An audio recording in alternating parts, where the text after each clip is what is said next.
Maryland ranks 4th in the country for human trafficking cases, according to a national hotline. Girls 14, 15, and 16 years old are being sexually assaulted daily. The internet in your home makes your children vulnerable. How do you protect them? And what about crime in your neighborhood? Is there more that could be done to reduce it?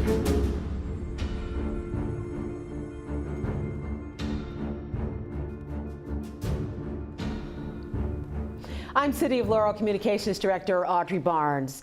Bernadette's House here in Laurel is holding its second annual Keeping Our Youth Safe conference on June 3rd to raise awareness about those difficult issues.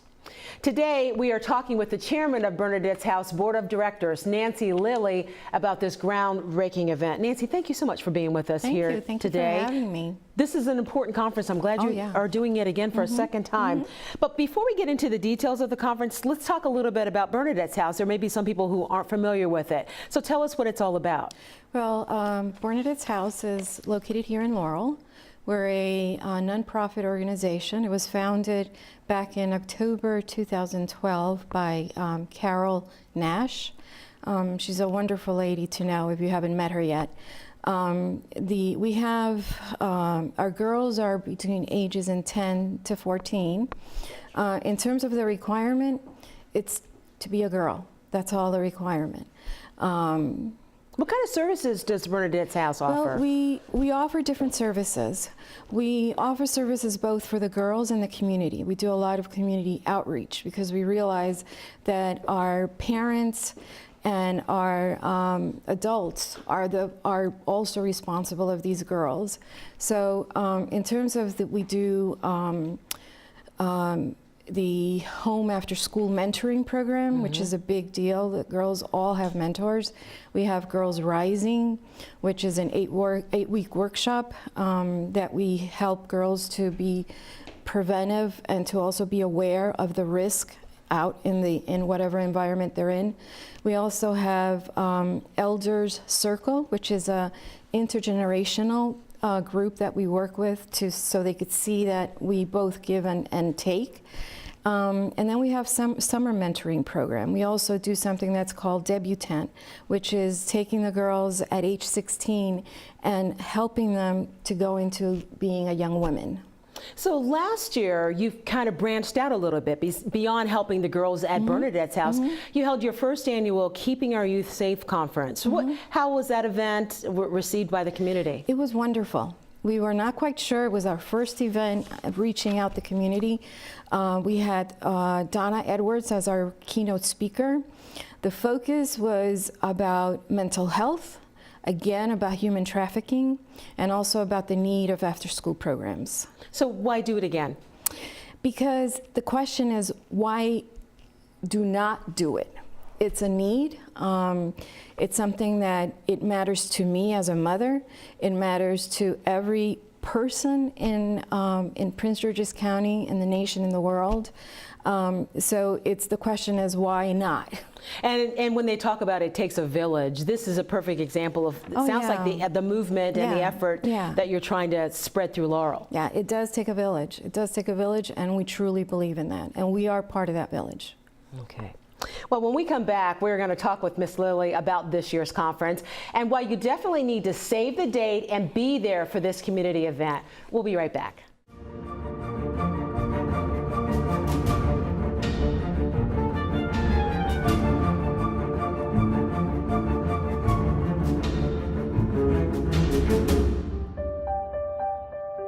Charity begins at home. Bernadette's House is a place where girls can come and feel safe, nurtured. What we do is we help them develop their dream. So many of us want to help, and we don't know where to help and how to get started. How does one become a mentor? And usually it's someone who has a passion for children, someone that wants to give back to the community, give back to families that are struggling and maybe need some extra help. A lot of our girls are products of single parents. And so the mentor comes along, not to replace the parent, but to just be a part of the child's life. The parents are so connected and so involved. When we do the match, the parent must approve of the mentor before the match can move forward. It's great to have somebody else, have your child to build a relationship with. Some things that she may not be comfortable with discussing with me, she can always talk to her mentor. When I'm juggling all the other things that I have to do on a daily basis and just in life in general, she has somebody else that she can go out, hang out with, and have fun. See her flourishing, getting involved in different workshops, all thanks to Miss Carol and her vision. It's definitely a blessing. It is definitely one big family. Everybody knows everybody. If you're not doing well, like certain people in here, they are here to help you and make you a better you. And everybody is going to help out everybody. That's like her brother. And you know, Lilani has become like one of my nieces or something like that. So I see her as a part of my family, and we talk on the phone here and there when she's ready to talk. And we do fun things together, just like I would with my nieces or anybody else in my family. It takes someone who is very confident in who they are, who is moving through their journey at a pace that they're comfortable with. It takes a person who's compassionate and caring, who has the time to commit to a child. It takes a person willing to do the work, because although we have a lot of fun, it's also work. The mentor is responsible to see that the child stays on task. That takes commitment. The child is not always successful in school, and so it takes someone willing to listen and not be judgmental, to understand the family situation and be willing to be a part of that family for the year that they're with that child. So it just really takes a very special person, and many of our mentors are that special person for our children.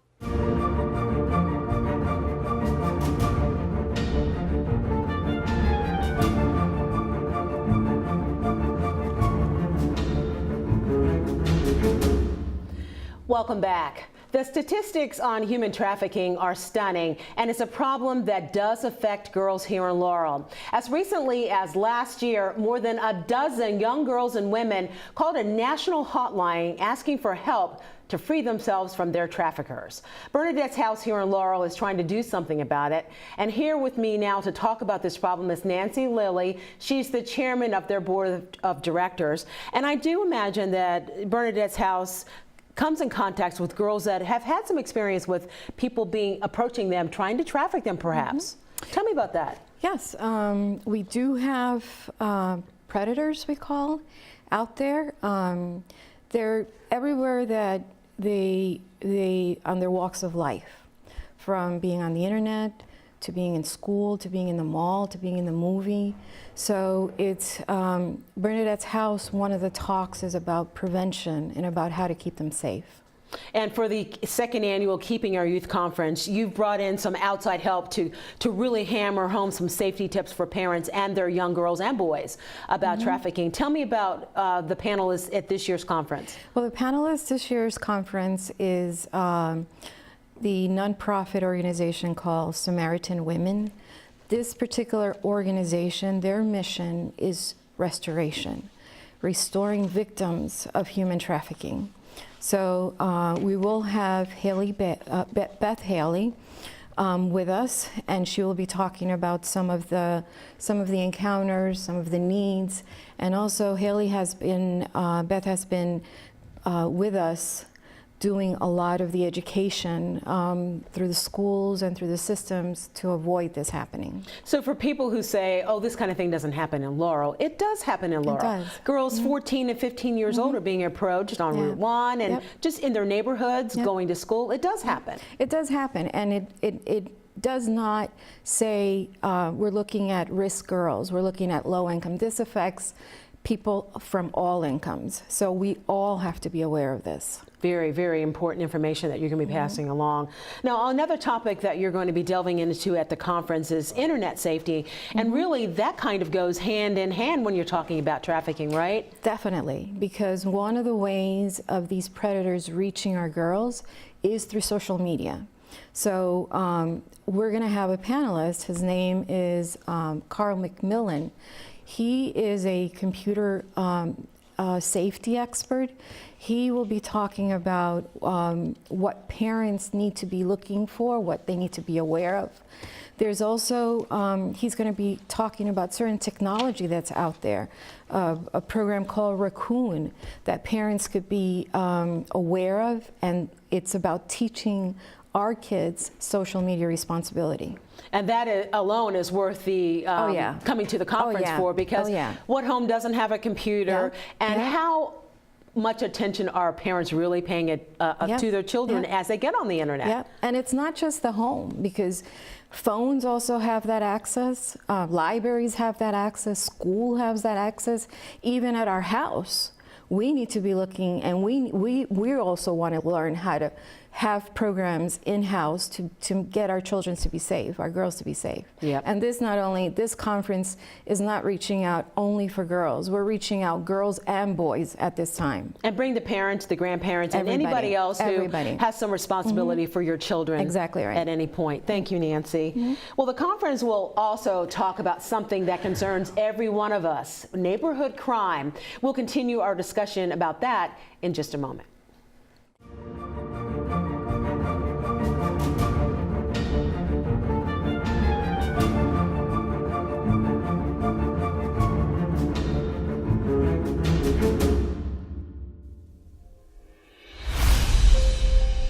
The content that our kids are encountering online is graphic, it is explicit, it is deviant. It's not a question of if your child will come across this kind of material, if they're online, but when. Cyberbullying can take place 24 hours a day, 7 days a week. Every child is at risk because online, it's a different world. So the home that used to be the safe haven has now become the very place where the sex industry is grooming our youth. Everybody wants to feel loved, and these people online are willing to make you feel that way. It never crossed our mind that it could be our son. Just like a little girl when she watches Cinderella, you know, she wants to be just like her. The kids that watch porn, they want to be just like them. If you go on the computer, on the internet, and you're looking for something good, it will find you. Parents have to just come to the realization that there's a lot of things that their children are doing on mobile devices that they should know about. What parents have to do is keep up, because the world is changing fast. We're going to teach you how the pornographers operate on the internet. It's very important that you understand their tactics. They're very clever. I think you're going to learn a lot about getting inside the head of these guys enough to understand how they're able to seduce kids and gain their trust. This new evolving web, there are converging technologies all coming together at the same time, and it's moving really, really fast. The kinds of things that kids can do online, they can do in an exponential way.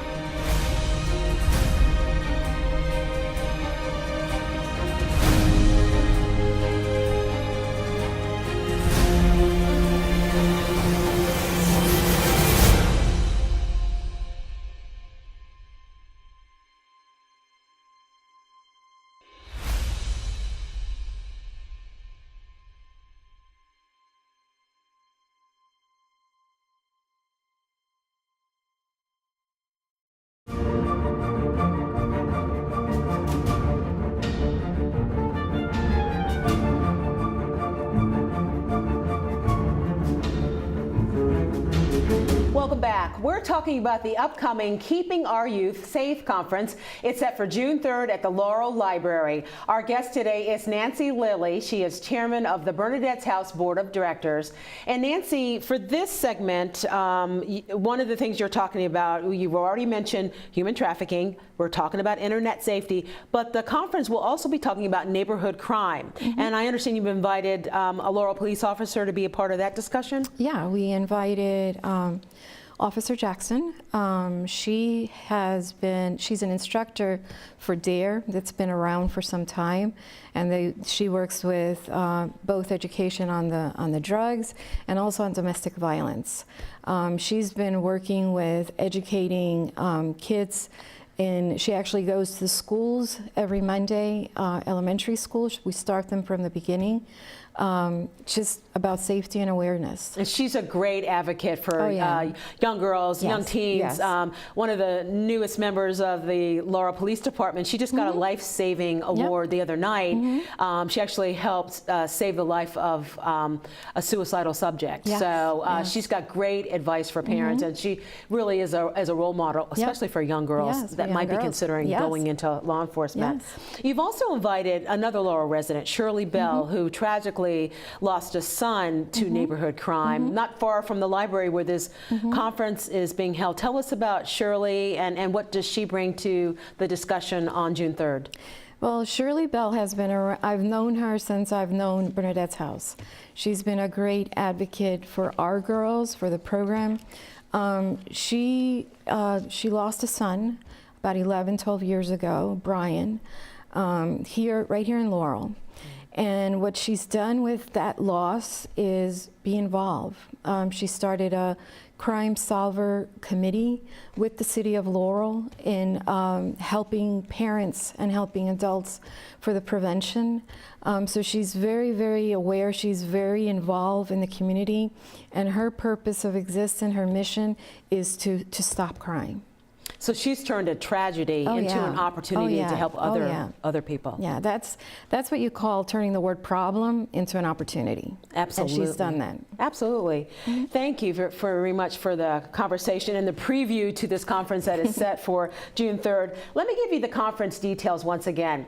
The second annual Keeping Our Safe conference is set for Saturday, June 3rd from 10 a.m. until 2 p.m. at the Laurel Library. For more information, you can email info@bernadetteshouse.org or also call them at 410-707-2420. But Nancy, I don't want to let you go before I talk about Bernadette's House, because right now you just have a temporary location. You're doing all these great things for girls, but what you really want is a permanent home for Bernadette's House? Oh, definitely. We're here in Laurel, like I said. We're very close from this building.